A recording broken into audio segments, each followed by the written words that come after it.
À l'heure où l'on préfère chaque jour davantage se regarder au fond de son smartphone plutôt que dans une glace, pourquoi ne pas consacrer cette journée mondiale au narcissisme ? Ah, qu'il est vilain le mot que je viens de vous asséner, n'est-ce pas ?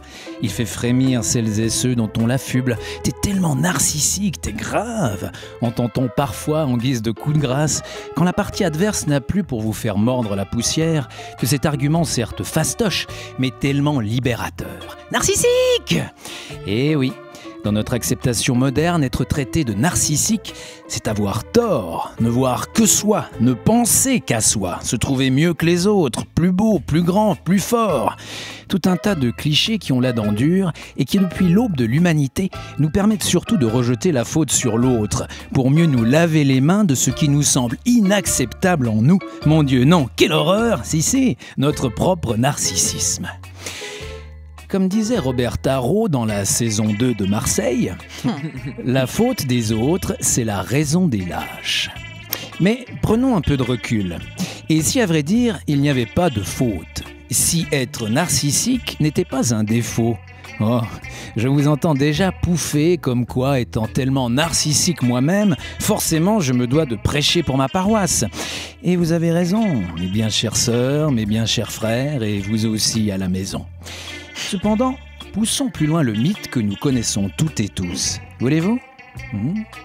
Or donc, Narcisse, un grand brin dans mon genre, doté d'une beauté sans nul autre pareil, c'est un mythe, voit pour la première fois son visage dans le reflet de l'eau et en tombe éperdument amoureux.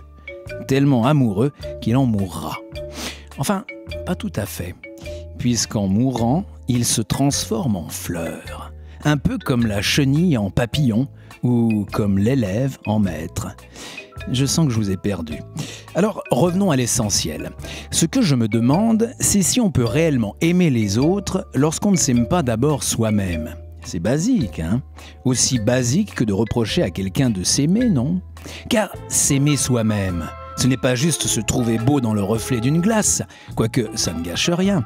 Et puis, quels que soient les traits harmonieux ou non que l'on arbore, ne vaut-il pas mieux sourire à son reflet plutôt que lui cracher à la gueule ?